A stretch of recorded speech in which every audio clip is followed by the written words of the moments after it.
Ụtụtụ ọma na ụmụ ọdịnala Igbo, asị m ka chi tata bụ afọ fọtara anyị ihe ọma ma fọpụrụ anyị ihe ọjọọ. Asị m na aka kaka anyị amaghị na chichichi anyị amaghị. Asị m na anyị ga-ejere obodo nara obodo. Asị m onye chụwa anyị ya daa, onye echecha ihe ọjọọ ya eme anyị ya mụọ nwunye na anyị ga-ejere obodo nara obodo. Asị m ihe ọma dị n'elu ya dara anyị na ọdịnala ya pụrụ anyị ome ka ụwa were anya ha wee fụ. Asị na anyị ga-adị ka echi maka na echi adịghị agwụ agwụ. Asị na mmapụ adịghị egbu ọgwụ. Asị m nọ n'iru n'iru ka anyị ga na-aga maka na oke enwe na-ama n'iru n'iru. Asị na ncha adịghị eme odogwu n'iru. Ihe onye nọ n'ihu anyị ga-anọ n'azụ, ọ nọ n'azụ anyị ga-anọ n'ihu, ọ nọ n'ihu n'azụ anyị ga-anọ n'etiti. Maka na nwa eze bụ eze, na nwa aga matarata anyị ife ihe ọsụkọ ya na-eme. Asị na ife ọma ga na-emere anyị tupu ehihie abalị onye nkọ. Asị m onye si na ihe anyị na-eme amenwe isi were isi onye atinye gị ihe anyị na-eme wee wụ isi ise. Aka m bụ onye nke gị Ogbuefi EZE-ANA Ugochi tubelu na oraifite. Echiri m ọzọ EZE-ANA. Abịa n'ụbọchị taata bụ afọ si na afọ ya fọtakwa na anyị ihe ọma ma fọpụrụ anyị ihe ọjọọ. Abụ m onye isi nchụaja na Ugochi tubelu ọdịnala tempụl. Anyị na-agba afa miri emi rụkwazi ọrụ mmụọ dị iche iche. Abụkwazi m onye isi nchụaja na ọdịnala Restoration Prayer Ministry, bụrụkwazi onye mgbasa ozi ọdịnala Igbo. My mission is to help people live better life. Isiokwu nke ụbọchị taata bụ ihe niile ị kwesịrị ime ka iwe align onwe gị with ya ndị ichie, ya ancestors, and ezumezu mmụọ niile so gị ka chi dị mma wee dị. Maka na ọdịnala bụ ụzọ ndụ, ọdịnala abụrụ ọgwụ, ọdịnala bụ Igbo spirituality, etu ndị si ebi ndụ. Iwu ọdịnala bụ the 10 commandments. Ọ na-abụ iwu ọdịnala. Iwu ọdịnala will never and never support you to take what is not yours or to kill anywhere whole human being, ma ọ bụ ka eduru nwunye mmadụ ibe gị, ma ọ to lie intentionally against somebody, character assassination. Ihe niile abụ iwu ọdịnala. Achọrọ m ka m bido gbosibi ya n'oge ụbọchị kụziri these 10 commandments versus ọdịnala Igbo. Ịfụ na ene na nwa ma otu akwa. Mma akọwara ihe niile ị kwesịrị ime. Once you are accepted their root, you are back to ọdịnala. Ihe mbụ na mbụ ị kwesịrị ime ka chi dị mma wee dịbara gị, ihe ọ ga-abụ ị na-emechi ndị mmadụ. Agwazie ka ị ga-esi wee na-apply sacrimentals. Ọ bụgoro na ị nwere ego iji alụ ọrụ dị n'ụzọ gị for now. Ihe mmụọ chọrọ bụ recognition. Ihe mmụọ chọrọ bụ ka gị nwa kwetasị ekwe m. Ihe mmụọ ji apịwa mmadụ azụ bụ na mmemme ya eme. Ghọtara ya? Then agwazie ka ị ga na-esi use those sacrimentals ma ọ bụrụ na ị nwere ego iji alụ ọrụ dị n'ụzọ gị. Ọ bụrụ na ị nwere ego iji alụ ọrụ dị n'ụzọ gị, rụsie ọrụ na-use those sacrimentals. What their work is to bring the entities of powers very close to you. And believe in me, when entities of powers are very close to you, be sure of testimonies. Whenever you encounter with the entities of powers, your life will never be the same, because you will be giving testimony after testimonies.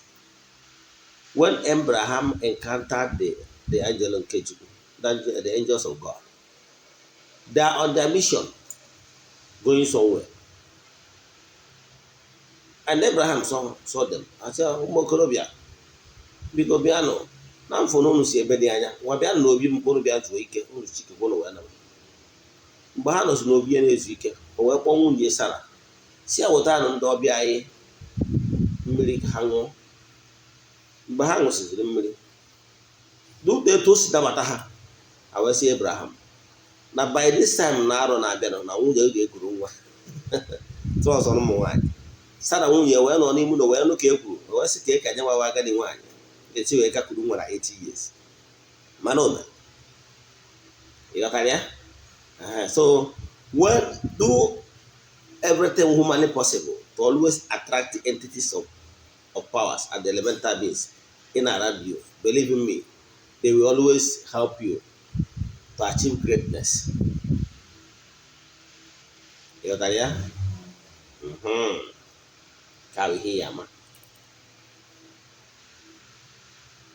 Now, before Ngani Rankuzi Kokoshita, Mamma ọkwa dị mkpa. O nwere aja anyị na-achụ kwa ọnwa. Achọrọ m ịkọwa ya ọfụma maka ndị bụ taa bụ izi ha na-esonyere anyị. Ya bụ aja bụ monthly rituals anyị na-eme kwa ụbọchị kwa ọnwa. Naturally, before I became onye mgbasa ozi ọdịnala Igbo. Anọrọ m onwe m, I was doing very well in Abuja. I'm the CEO, Noble Success Computers, Abuja. Even if I check one of my MTN line, the ringtone, the listener, MTN listener, we show you Noble Success Computers. Yes. So I went from time for possibly change it. I made name in that business of importing used items like laptops, projectors, anything electronics used from US. And I made money from that business. When can you see my issue? You won't maybe dollar. How does it maybe dollar? They started Piawazo. Why? Because Piawazo a one choice than EZE-ANA book. So I had to be me before Piawazo, okay? If not that, Makadam Jona Mama as a call. Makana Aumonia Noka. In the early 2000, Esom Nandena Basuzi, Lady for the Catholic Fret, na program of my TV council program. On the church diocese. Esom Nandena Basuzi, Omana Maramoto. I will preach. So when this Odinana 10 started in my family, my younger sister started it first. I wasn't interested. Here, man, you weren't interested. Can't my like Ijongo Wamat. He was here with the I want these so you were those big scapulars they have even us. I am one of the leaders now. Modern societies, the Catholic Church. So, Madam Bampio was a born, my marriage was crushed. You know what I mean? It has said on it today. I brought something that you have for. Make the show may escalate. Finally, the marriage crashed. And the interest was him, I won so many things involved. And truly speaking, if not for the fact that my marriage I cherish so much crashed, I won't be here. So in the house of the guys in the hammer, the Hagay Mazu, okay, about you go, it crashed that marriage. Or that marriage crashed. Let I go? So my ex-wife, she was say happily at the whole property in Abuja. Both the residential house and the tenant house. That is what brought us to court. At the stage, you have to sing Kerry in the court. I should abandon everything. I should abandon everything. One better than Nam, Yalo Walla, Kanloba. Now, restore those things in multiple food. Believe in me, my ex-wife was there surprised for some point on the phone. Yeah. And I was the problem. I'm not going to close to that. So the problem started when she was like, I should abandon everything. I should give her everything. So on one day, there's my well, I should leave everything. That wasting the energy I will waste, dragging those properties with her in court, because we did court marriage. Court marriage had a way of empowering women. Yes, Because I know the last day I saw, the first day I saw and the last day I saw the certificate of court marriage, that particular day I handed it over because court marriage certificate, I know, and that day is the last. Come why they say that certificate now, this was surprise. That is the last day I saw the certificate date. So, but I'm ready to the court. My similar time I'm gonna waste this court. I should abandon everything. I should call her and hand everything over back to her. Since she has ụmụtara ya mụ na mmadụ ụlọ na-enwere ọtụtụ mkpụrụ obi ndị mma azụ ndị ọ bụla ọmụ ga-ekwubiri ha okwu mụ na na ihe niile anwa bụ ihe ọbụla ụwa dịrị ka esi properties will be given back to me in multiple fold. Believe in me. As I said yes, I called her. Nah, I didn't make this court. Yes, I'm going to court, man. After I want to have I stopped my counsel from my lawyer from going to court. And if they did not see me, maybe 2, 3, 4, 5 sittings, they will strike the matter out. You understand? So that's exactly what happened. I now on the trans.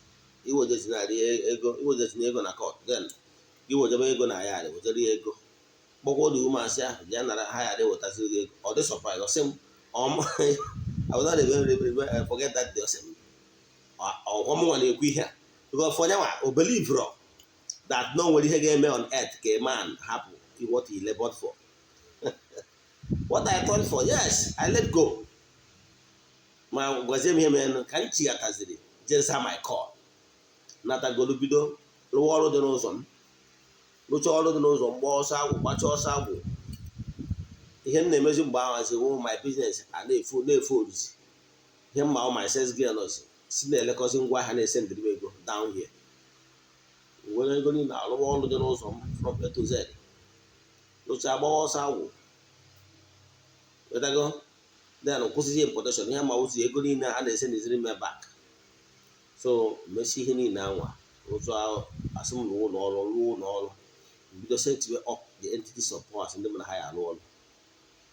But today, to cut the whole story short, today I'm smiling. Whatever I ask, I get. Today, also they go saying what I have achieved, both spiritual wise and the material things. They are returning everything I lost in multiple fold. Today, actually, also the most expensive Odinana Igbo, EZE-ANA. More Faladiano.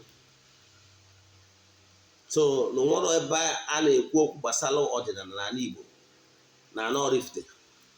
Mụnwa Ogbuefi EZE-ANA Ugochi tubelu not there. Abụ m onye ya mbilite ka nkwu okwu enye anya ntị. Ghọtara ya? Ka na-akụ aka ege ntị. So anyway, kwara brief history about me. Can we know one cited example? So whatever you are passing through today is a preamble, and the ones you can pay attention and do the needful, you will smile. The family is in our family level can see, especially Karum. And when 2 of my relatives, direct relatives, my mom younger brother is the Reverend Father. My mom's sister, son, the Reverend Father. To mention with few. So what the end I check what I give now more and more on a personal note. When no my bookshelf. I have Vatican 1, I have Vatican 2, I have for canon law, I have for the Catholic catechism, I have for so many things, I have for the councils of the church. Then they have for what they I have for the life of the saints. So many of them. So one reason again, now on Yama, but why? Maybe Chigata, where's that called? Gembo Genti, Magenti in coma.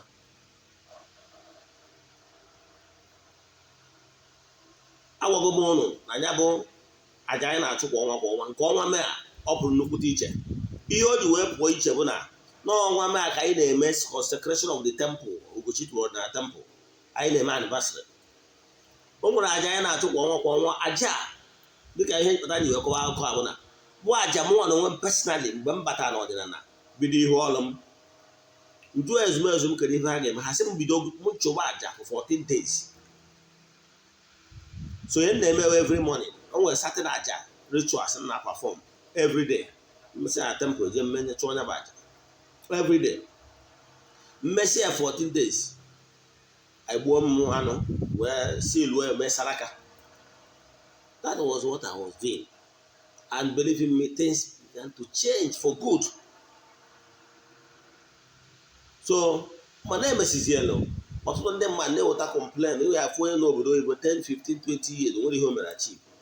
One day I presented the case before my ezumezu. Si ya kiri ihe a ga-eme na o nwere ndị na-akụ ọta. I wee sị m mee that 14 days ritual m expand ka ọ accommodate ndị ọzọ. Onye abatara na last year, ending of last year, I think November, ka anyị bidoro ịchụnya bụ aja imezi ndị ọzọ involve. And since that time, o nwere ndị men consistent bụ isonyere ya bụ aja. And believe in me, they have seen changes. So aja nke ọnwa May ga-ebido na May 8 last for 14 days, which na May 21st. And na May 21st ya nwa anyị ga-achụ aja anyị ga-achụ aja efi cow onye ka anyị ga-eji wee si nya bụ aja. For 14 days, the last day wee si wee mee saraka. Ọtụtụ ndị mmadụ ga-anọ agaghị eno ma suya sie anụ dị iche iche ndị mma sie nri oriri dị iche iche bịa ṅụọ ọgwụ afọ. Anyị kwadosiri ike. So ọ ihe a bụ ihe mbụ n'obi ime taa.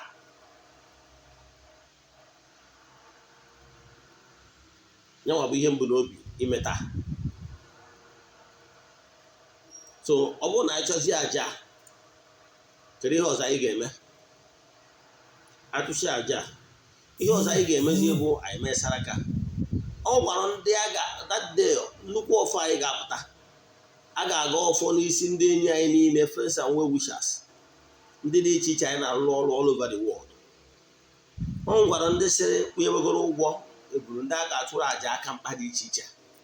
So ọ bụrụ na ị chọrọ iso na ndị a ga-achụrụ aja dị iche iche, then mara na ịchacha m privately. Ọ gwaziri ndị ga-esonye na aja nke anyị ga-achụ. Aja nke anyị ga-achụ daizi ndị chọrọ ka achụrụ ha nke personal na ndị chọrọ ka agọrọ ha ụfọdụ iche iche chacha personal. Ọ gwa ndị chọrọ inye nkwado n'ụdị ihe a ga-eri na ihe a ga-aṅụ ụbọchị awa, you are welcome to. So onye abụ aja anyị ga-achụ n'ụbọchị ahụ. Ọ bụrụ na mechaa nnukwu ụfọdụ ka nsukwu ya pụta, a ga-ngozi ndị mmadụ ga-agọzi ndị mmadụ n'ụzọ pụrụ nnukwu iche. Ọgwụkwa ndị so na ndị kụrụ mbamba na Ugochi tụrụ na temple n'oge anyị ji enwe ncheta anniversary wụ the right time gịnwa ịbịa chụọ aja ya annual sacrifice.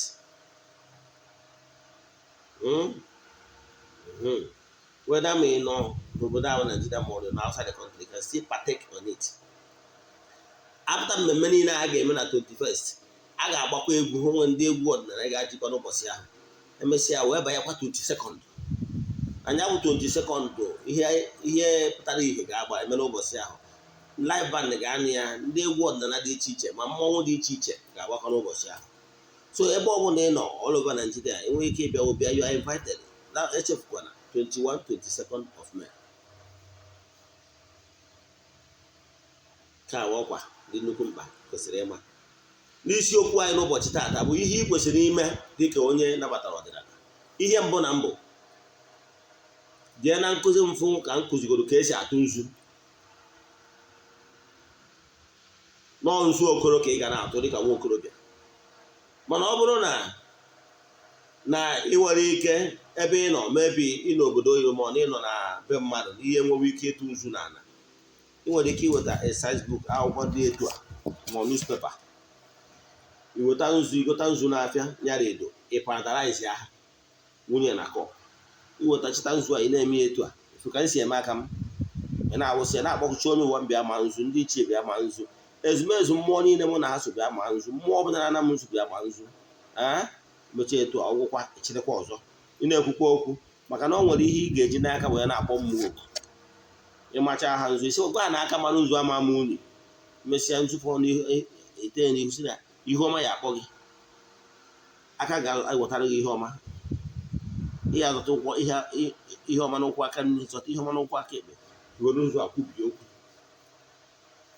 ọgwụkwa na ị nwere nkwụ ọkụ ikwucha ịtarụ nkwụ ọkụ na shọt gba obere tụsa n'ala weda ma ọ bụ ana ama tais ma ọ bụ ana nkịtị anaba ana maka na ọmụ onye tụrụ okwu ka o ji ana aka etụsa ya nkwụ ọkụ si ya bịa ṅụrụ nkwụ chi onye ụwa gị ya bịa ṅụrụ nkwụ etụsa ya na ana kpọm ndị ichie bịa ṅụrụ nkwụ mmụọ ọbụla na m nkwụ chi na-esi n'ikwu nne m isi n'ikwu nna m mmụọ na-emere m ihe na-atụ m anya ekele n'aka etụsa nkwụ na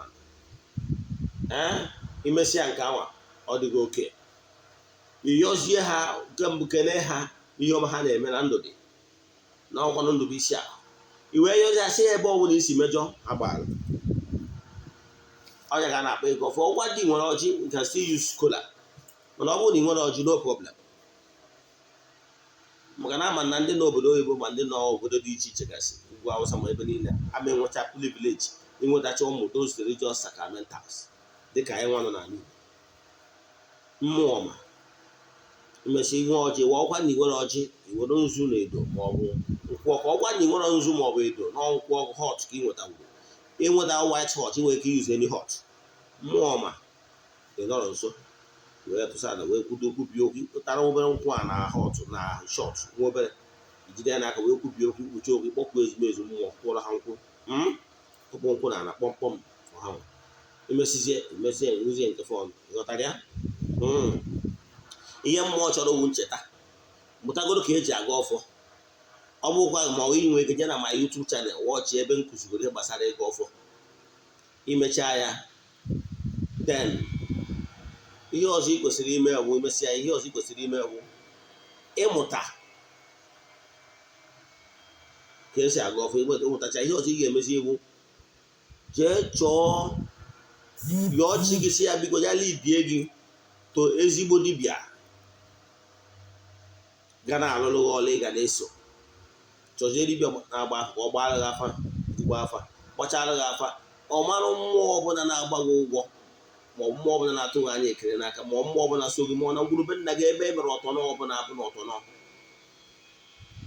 ihe ndị akọ ya ahụ dibịa mechara gị ọ bụrụ na iji ego ị ga-eji wee lụọ ọrụ ndị a biko lụọ ya maka na onye kwụkwọ ụgwọ ji onwere onwe mana ọ bụrụ na ijiri ego iji alụ any of this work ime ihe ihe eme dị egote akwa ọkụkọ Igbo ịkpọchi onye ụwa gị chee ihu na isi tichi onye ụwa m na nji akwa ọkụkọ Igbo a na-eze gị iwe ọbụla na-ewe m ya dajụọ na-ekwetago m na mma align with you ya nabata gị dịka nwa nara akụ nna ya n'iyi ma ya biko na ijiri ego ị ga-eji lụọ ọrụ dị n'ụzọ gị ihe mmụọ chọrọ obi tiwara etiwa na obi gwepịara egwepịa tụ anyị si yọọ chi gị ka ị ga-esi wee yọọ ndị ichie ise metọdụ ka ị ga-esi wee yọọ ndị mmiri gị na ezumezu mmụọ nọ na-agbago ụgwọ jee na ma YouTube channel ya afụkọ ebe nkụzi etu mmadụ si eji akwa eze mmụọ iwe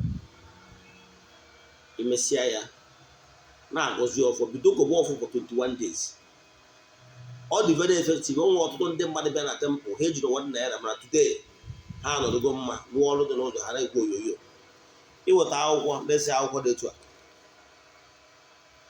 ide deeti ụbọchị ị chọrọ ibido ịga ọfọ kaụntụ ya mara deeti do 21 days ga-eme lapse idekwa ya ide ihe ụpụrụ ya request gị ya dị 3 1 2 3 ya karị na ịchọta $100 ma $200 tinye n'ime ya etu a fodu ya ịghọtara ya fodu cha inwe ọta plesit ihe ọta ọ bụrụ na ị nwere ọta fodu ya tinye na wallet gị ọgwụkwa ndị nwaanyị tinye na akpa gị every morning setizie time maka na ọgba ndụ ka gị na mmụọ na-enwe setie time gị na ya ga-eji na-abịa akarị ụka for 21 days time ọ bụla dịrị gị mma ịma na ime miss morning afternoon or night time ọ bụla iji bido ka ị ga-eji wee finish that 21 days setie phone na alarm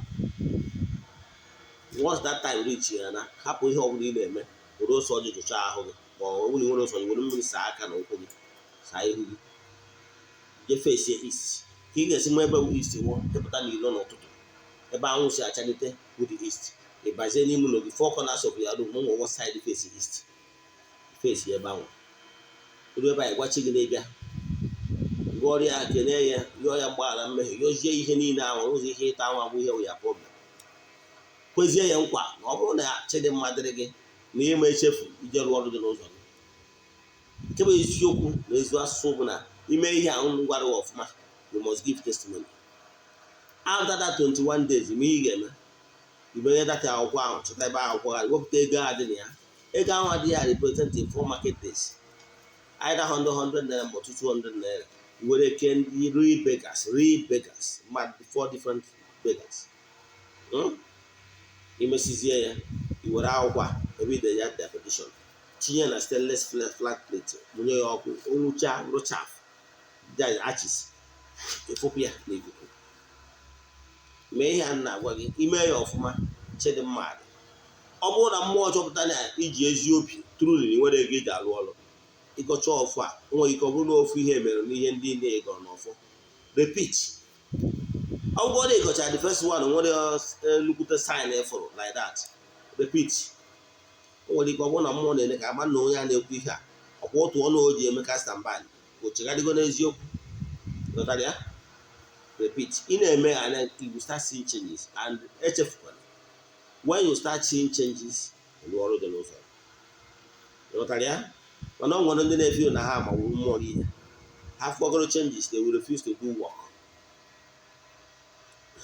ọ dịka nwa nga anyị bịakwutere m one day wee sị na ọ kọrọ ya ka onye ọya ebute na sinsi ha mere gịnị na ọ dịle ahịa na shọp ọ bịa ogbuchi ijiji na shọp ọ naba iwe gwa ihe ọ ga-eme ọ ga-eji wee ji akwa wee zọ mmụọ iwe nwoke a mechaa ihe a chenji eri ya o jezie ha wee sị na for 2 weeks o ji ahịa everyday ọ na-eleta nne ego obi dị ya mma isi ed of ya nwa na onwe ebekwa dịkwa ọma eze ana ya na ihe ahụ gwakwara ya mere na ya mere ya na ya fụrụ chenji isi eme o mere ọ baara onwe ya o nwere ike ọ na-eche na ọgwa m ka m wee asị ya anya m ego nọ akarịrị m okwu nkụta ihe nwa ka eme ụlọ ọbụrụ ọgwa ihe m ga-eme bụ ọ bụrụ na o nwere ihe o sendịrị for Thanksgiving ewere m ihe ajekwu mmụọsi ya demede maka na ihe a nsị ya mee na mmụọ agwụ m tiri ya aka ọgwa na o nwere ihe o sendịrị ewere m ọjije na tempụl gwa mmụọ si ekerekwara m ụnụ ka ụnụ si mee ngwa onye a ihe o mee ya ọ gazieri na mma obi dị m ụtọ maka na ekene nwaanyị na-agwa akịrị ka dị agwọta ọzọ mana onwe onye ya ịgwacha ya etu onye mechaa ya etu ọ gazieri ya ọ naghị so this guy after 2 weeks ọ na-eleta nne ego everyday ọsọ gwara m na ihe agazide ka nyekwa kene mmụọ after 2 weeks ihe niile kpọchikọrọkwa o jezie na onwe ya jegoro ihe ahụ m gwara ya mee for the first time jekagoro emechaa ya nothing nwere ihe mere improve ma kpọwazie na fon lọtara ya mmụọ karịrị mmadụ ọ bụrụ na ị gọchara ọfọ nwere ego iji arụ ọrụ mana agbarụ afa jee chọọ ụmụ ihe dịka sacrimentals ị ga na-eyuzo like na Ugochi tụrụ na temple anyị nwere 4 things anyị nwa na-eproduce alịs m egosoghị bụ n'ime taa ihe a bụ anointing oil yes anointing oil a bụ anointing oil mmadụ ji ekwubi okwu iweta ya imere obere tee n'ihu ị na-eche ịpụ ma ọ na ịchọrọ ibido ije biznes start ya business for the day tee n'ihu nwee ike ite na ya adịghịkwa ike ite n'ihu ọrụ dependent ka ebe nọ ihe ọma ya akpọ gị n'aka gị ga-akụtara gị ihe ọma taa ụkwụ aka ndị ga-azụta ihe ọma n'ụkwụ aka ebe ga-azụta ihe ọma ọ bụrụ na ị nwere ncha iji nke awụ anointing oil na-ajụ ndị amoosu na-eweta favor na ọ bụrụ na ị nwere ncha anyị ji asa ụchụ na-eweta favor ebisikọtara ya ọnụ iwere ncha wee saa ahụ were na-asa ahụ mechaa mma akụwarụ ihe niile ha na-alụ nke ahụ favor powder dị n'ime favor powder wee gọchaa ọfọ were obere favor powder tinye n'ọba aka gị chọọ na windo ma ọnụ ụlọ fụpụ ya n'ikuku wee rie ndị anjelu nke Chukwu ndị na-arụ ọrụ n'ikuku die ha ozi you know why onye ọbụla gị na-emekọ biznes maọbụ onye na-ayọ ka onye ga-ego ikuku na ebe anwa the power of the almighty air na nsọtụ ụwa niile ọ na-eru ya anyanwụ na-eru ebe niile so mgbe ọ bụla efunyere ya n'ikuku iru ego ndị element ozi ha ji wee onye dị etu acheta gị as long as onye a na-ebrit in na-ebrit out ọ ga-ebrit that ya good wish, and onye a ga-elota gị kpọọ na phone ma o mere gị ihe ị chọrọ ya mere gị ghọtara ya. Then anyị nwekwanụ perfume ka ị nwere ike ịgba n'ahụ. Ụlọ ihe ndị a bara bụ na ya they attract beings closer to you. They attract beings closer to you. Like o nwere some flower ya bụ obido the aroma bido pụtaba before na flower and a butterfly and some incense will start coming. Gosi na ụmụ animistic they hear. So o nwere some flower, some mgbọrọgwụ, o nwere some leaves and seeds they highly spiritual, have highly spiritual benefit. So all ihe ndị a ka ọ na-eweta together. Etinyezie ụlọ nke people powder weta the people powder na ihe ndị ọzọ misie ọkwa nnọọ nke oyi emisie wuti oyi arest of them nke ncha emisie wuti ncha nke perfume emisie. Once you are using them, you attract those entities of powers. They will be like messenger to you. Once they are hovering around you, they will bring good luck. They will bring favor. Ewepụ ụtụ maka na otu nwere ike ibutere mmadụ disappointment. Ụmụ ihe ndị a niile ka ị gosiri ime gịnị ịma n'ọdịnala Igbo. So ọnọdụ agụgọ m ga-esi gị na the highest spiritual maturity nwere ike achieve as human being is to be able to attract entities of powers and beings, elemental beings in around you. Once they are hovering around you, they are there to go your message, your spiritual strength is going up. So the primary purpose of elemental this sacramentals is to make it possible that elemental beings will be coming at your service. Once you send message, you send message the person will be blessed because of the power of spoken words. You know that, yeah? Because of the power of spoken words. When you say gozie, onye a goziri agozi. You know that, yeah? Ọka ihe niile ndị a si wee dị. Like Abraham, when he showed love to Ndajero Nkechukwu without knowing, what did he receive? He received blessing in return. So when you be able to attract them around you, because they visited his home and they bless him. So when the entities of powers and the elemental beings visited their home, you will be blessed. So ọ bụrụ na ị chọrọ ncha na-ewepụ ụchụ na-eweta favor, ma ọ na ịchọrọ favor powder, ma ọ na ịchọrọ anointing oil, ma ọ na ịchọrọ perfume, ihe niile abụ ihe na-ewepụ ụchụ na-eweta favor, ọrụ ha na-alụ. Then ka ndị mmadụ na-afụ n'anya, nwoke a na-afụ n'anya, nwaanyị na-afụ n'anya, you can chat me to order for your own. We will be nationwide. We will be some of them outside the country. Thank you. Ọ bụrụ na ị chọrọ iwe na-afụ vidio anyị for the first time, ị chọrọ ịjụ ajụjụ ọbụla gbasara ihe anyị kụziri taa ma ọ bụ ihe ọbụla na-agbagwoju anyị n'ọdịnala Igbo, ihe nweta na YouTube Ogbuefi EZE-ANA Ugochi tubelu, na Facebook ihe eji nweta mbụ Ugochi tubelu oraifite. Na ọ bụrụ na o nwere ihe ọbụla awụ mkpa gị chọrọ ka agbara gị afa miri emi ma ọ lụọ ọrụ mmụọ dị iche iche, send alụ message 08057837672. Ogbuefi EZE-ANA Ugochi tubelu afa m. Na nnecha vidio atụsarịa ndị ya dị ọnụ.